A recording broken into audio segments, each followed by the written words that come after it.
mujtahidin kados dene Imam Asy-Syafi'i lan sak penunggalan. Nikilah sebabnya datang pesantren-pesantren menika pasti ingkang dipun ajarkan pertama menika mulai napa durusul fiqhiyah, lajeng at-takrib, lajeng Fathul Mu'in, Fathul Wahab lan sakterasipun menika sedaya karya tulis para ulama ingkang maksudipun untuk memudahkan orang-orang awam di dalam memahami hukum-hukum Islam. Sebab napa kita harus jujur, kita tiang awam badhe salat. Kok kon golek hukum salat nang Quran? Saged napa mboten? Ditakokno endi ayat Quran sing napa menjabarkan salat 5 waktu? Kita tidak akan bisa. Mila nek sak mangke tiang kadang niku mereka yang di luar NU niku kadang wis gak usah ulama-ulamaan sing penting Quran hadis. Padahal kadang macane Qurane gum patek jejeg. Hadise kadang lain toko surat kabar. Bagaimana bisa melakukan agama dengan baik? Nikilah sebabnya kalau mau ya Hasim menika merumuskan bahwa Ahlus Sunnah wal Jamaah versi NU menika di dalam ubudiyah kita harus mengikuti rumusan-rumusan para a'immatil mujtahidin, Imam Abu Hanifah, Imam Malik, Imam Asy-Syafi'i dan Imam Ahmad bin Hanbal. Paham Bu nggih? Paham nggih? Niki ngaji lho nggih. Terus iki ngaji mboten ngaji-ngajinan, iki ngaji temenan. Kula niku mboten biasa pengajian umum nggih. Kula biasanya niku ngaji teng pondok nggih. Ngajine kita berangkat dari kitab.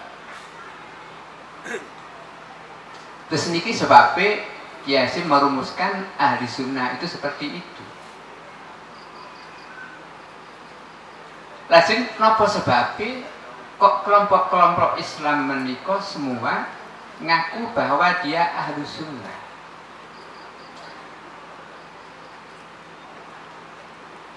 Nika sebabipun wonten setunggal hadis menika hadis Tirmidzi ingkang ndawuhaken bilih Kanjeng Nabi menika ndawuhaken bilih umatipun menika nantinya di zaman akhir akan napa terpecah belah menjadi 73 golongan. Di antara 73 menika ingkang slamet menika namung setunggal. Kulluhum finnar illa wahidah. Sedaya menika finnar kecuali satu. Ketika Rasulullah ditanya, "Wa ma ya Rasulullah, sinten setunggal ingkang slamet saking neraka menika?" Kanjeng Nabi dawuh ma'ana alaihi wa ashab, yaitu mereka-mereka yang mengikuti apa yang saya lakukan dan yang dilakukan oleh para sahabat. Dalam hadis lain Kanjeng Nabi dawuh alaikum bisunnati wa sunnatil khulafa'ir rasyidina min ba'di. Alaikum becik netepi sira kabeh bisunnati kalawan perilaku ingsun Kanjeng Nabi wa sunnatil khulafa'ir rasyidin lan prilakune khulafa'ir rasyidin inggih menika Sayyidina Abi Bakrin, Sayyidina Umar, Sayyidina Utsman lan Sayyidina Ali. Mila jamaah menika atasipun jamaati sahabat. Ahlu sunnah atasipun sunnati Rasulillah. Jamaah atasipun jamaati sahabat. Terus kita diperintah oleh Rasulullah untuk selalu berpegang datang sunnati Rasul lan sunnati sahabat, sunnatil khulafa ar-rasyidin. Lah, salah satu di antara sunnatir Rasul inggih menika haul. Pramila nek sakmangke wonten kelompok-kelompok yang di luar Nahdlatul Ulama. Kaum-kaum di luar mengatakan haul itu bid'ah wa kullu bid'atin dhalalah. Ini sangat aneh sekali.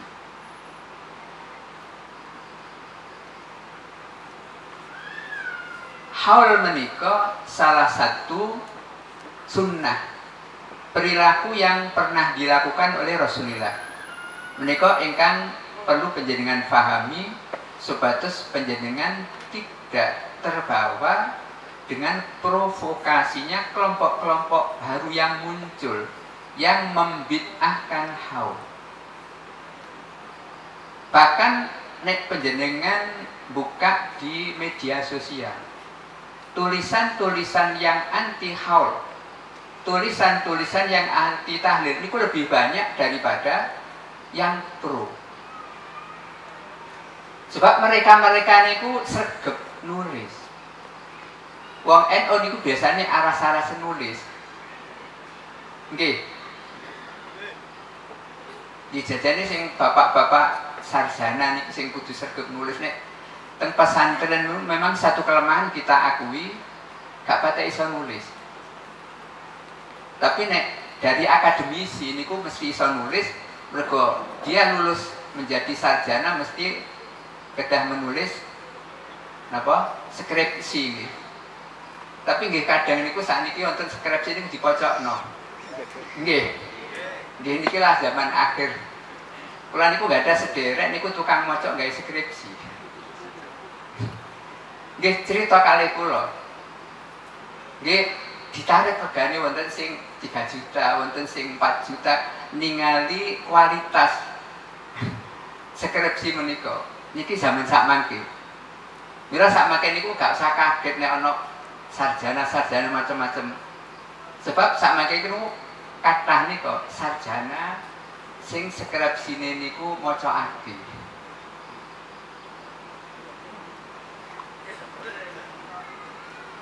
Nikilah zaman akhir sing enggak kita harus hati-hati. Lajeng haul menika perlu kula aturaken merupakan salah satu sunnah menika perilaku yang dilakukan oleh Rasulullah di masa hidupnya. Dateng hadis ingkang dipun riwayataken dening Imam Al-Baihaqi. Pun sebataken kana Rasulullah sallallahu alaihi wasallam yazuru syuhada'a bi Uhud kulla haulin.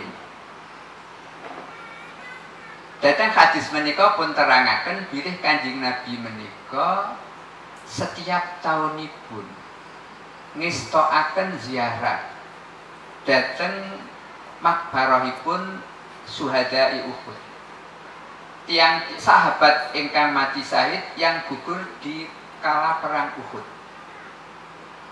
Menika zaman Kanjeng Nabi setelah perang Uhud karena ada beberapa orang Islam yang gugur termasuk pamanipun Kanjeng Nabi inggih menika Sayyidina Hamzah. Ingkang pun sebataken Kanjeng Nabi dalam sebuah hadis Sayyidina Hamzah menika sebagai ru'asa isyuhada, pimpinane orang yang mati syahid. Menika Sayyidina Hamzah. Menika dipun sareaken dateng Uhud. Nah, bapak-bapak ingkang sampun nate tinggal haji mungkin dipun ajak ziarah dateng Uhud.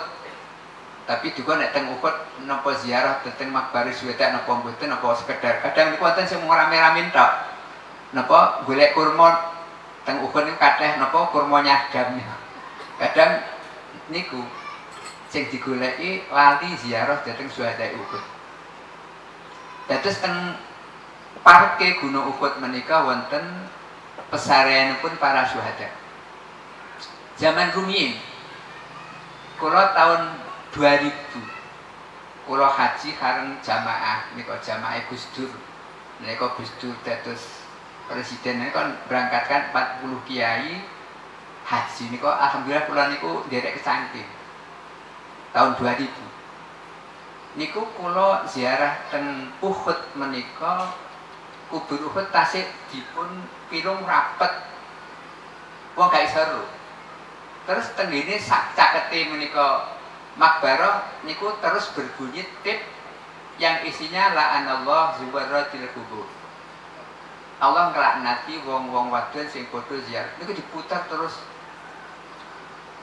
Memang orang-orang Wahabi menika mengharamkan ziaratul kubur. Alasannya khawatir nek musyrik. Niku lah aneh to nggih. Wong Kanjeng Nabi niku setiap tahun ngestoaken ziarah hormat mengeti. Setahun wafatnya para syuhada. Lho kok sak mangke wonten tiyang Islam ngaku ahlu sunnah mengatakan ziarah kubur niku haram, musyrik dan sebagainya. Niki kira-kira aneh mboten? Unine dakwah ingin memurnikan Islam. Lho murni dari mana? Bahkan kuatah sangat hadis yang menceritakan bahwa Kanjeng Nabi menika ziaratul kubur. Memang pernah di awalil Islam itu Kanjeng Nabi melarang ziaratul kubur. Wonten teng Sahihul Bukhari, tapi hadis itu jangan dipotong. Nahaitukum an ziaratil kubur. Dan itu mereka dipotong sampai di situ. Ingsun Kanjeng Nabi nyegah kalian untuk ziaratil kubur. Tapi hadis menika dateng Sahihul Bukhari diterusaken fazuruha. Dateng ulama hadis mengartikan bahwa hadis menika memuat nasikh dan mansukh.